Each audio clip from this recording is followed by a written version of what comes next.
What's going on, YouTube? And welcome back to Goal Line Hockey. It's your boy, Kevin Forte, and today we're taking a look at the Detroit Red Wings as the Yzer plan is fully in force and underway. What kind of moves could we see the Red Wings make this summer? Obviously, the hot topic is Dylan Larkin, and a lot of you guys were not too happy with that video that I made talking about maybe him getting traded this summer. I think that was pulling at the heartstrings a little too close for Red Wings fans, but I do have some good news on that front. What's the latest on Zadina? I think that rumor is continuing to come from where we saw it at the trade deadline. The sentiment is that he could get traded. We did see him playing in the top six on the top line toward the end of the season, maybe trying to showcase him at the trade deadline and into the offseason. So that rumor continues to float about. And Ned, only one season in Detroit, and it sounds like Yzerman may be willing to move on from him. We'll take a look at that as well. So according to NHL insider Kevin Allen, the Red Wings have interest in John Tortorello, Rick Tocchet, Tampa Bay Lightning assistant Derek Lalonde, and now Elliot Friedman, former New York Islanders coach Barry Trotz. Now, you know one of those names is already off the list, and that is John Tortorello. Now, Derek Lalonde is an interesting one to me because Steve Yzerman has some ties to that, obviously in his time in Tampa. That is definitely a name that has been thrown out there. We've heard a lot about Igor Larionov last week, but that kind of has pulled back steam a little bit.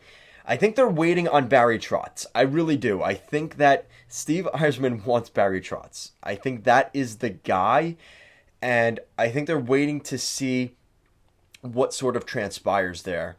And I think once Barry Trotz makes his decision July 1st, that will come to fruition. Now, I hate to say that might be too long.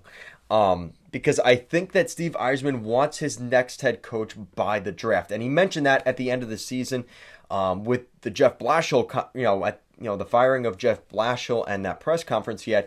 He said we're going to have somebody by the draft, and I think that's really what they're looking for. So they may be out of the running for Barry Trotz, but I think they are still holding out a slimmer of hope. They might try and check back in before they make their final decision.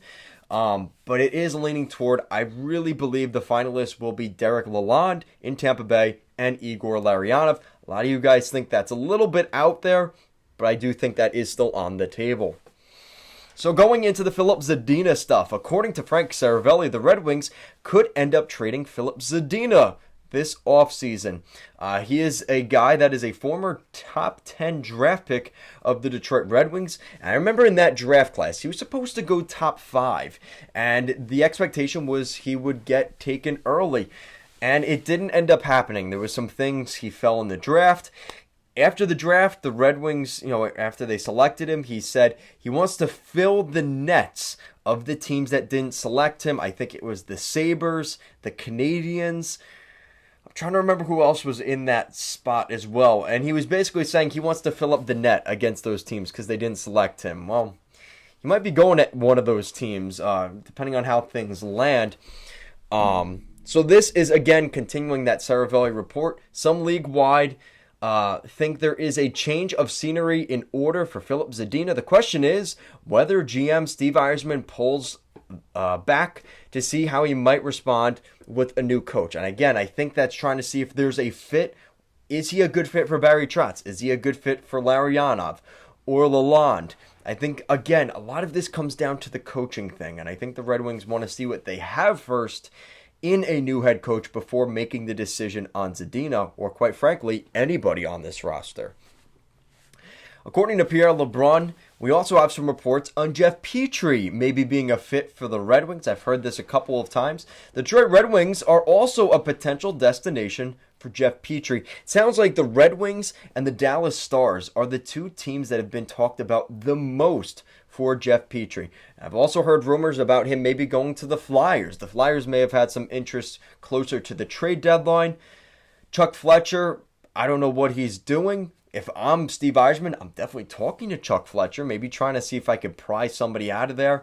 But that is something to keep an eye on. So Jeff Petrie has been a name that has been floated around the Red Wings. Thinking of a guy, like a veteran guy, like a Valtteri Filppula or Franz Nielsen, or more, again, looking at defensively, a Mark Stahl, or a Mike Green, who they've brought in a couple years back. So look at that kind of guy to, Jeff Petrie being that type of player for the Red Wings. And this is the one that's kind of the most interesting. Only a year away a year after signing him, obviously trading for him and then signing him, perhaps the Red Wings could be open to trading goaltender Alex Nedeljkovic. And that is from Rory Boylan. And a lot of Red Wings fans have been on me about calling him Nedeljkovic. Or Nedeljkovic. It is Nedeljkovic. So my apologies for that. I have fixed it. It is Nedeljkovic. So Nedeljkovic, it sounds like, is going to be on his way out again. Now, again, I don't know what teams are necessarily going to be interested in him.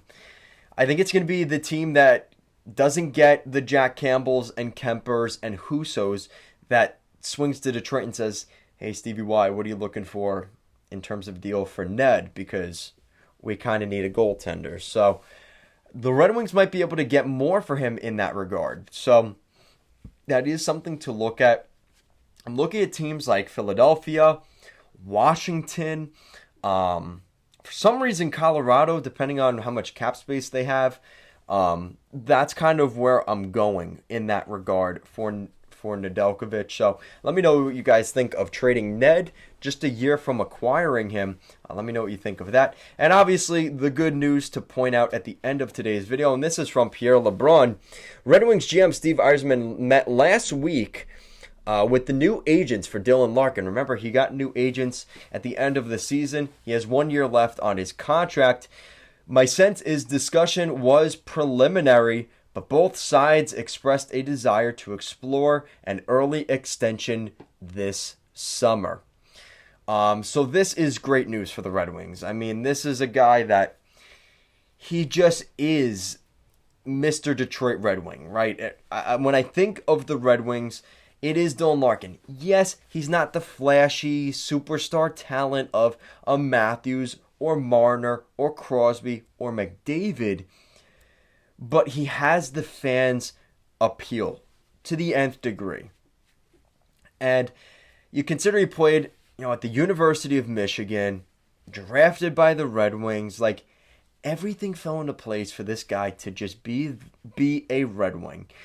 And I think that when you're looking at the Red Wings, he just so perfectly fits the model of the Red Wings, and he is so beloved by this fan base. Now there are people out there. Everybody that said I was crazy for trading him, I was kind of surprised how many of you early on when I posted that video said, yeah, trade Larkin, he's a bum. And I'm thinking, this was a really good player that you guys have. And to be fair, he hasn't been on the best team recently. So I think the Red Wings are really going to build this team around Mo Seider, Lucas Raymond, and guys that are less talked about, right? Because they aren't the Calder Trophy guys like Larkin and Jacob Vrana. I think that is the future of the Red Wings, and I think that those guys have kind of gotten, taken the back seat with the Calder conversation, the Calder conversation this year with Mo Seider and Raymond. Dylan Larkin and Vrana are extremely good, valuable players to this team. I think the Red Wings will do everything in their power to lock, specifically right now, Dylan Larkin up long term. And again, I think they're waiting on a new head coach for that. I think Larkin's waiting on a new head coach to put pen to paper on an 8-year extension, because I think he wants to see what the future is first, and I think he has every right to do that as well. So we'll see what happens there. Guys, let me know what you think down below. Thank you so much for watching, and I'll see you again next time.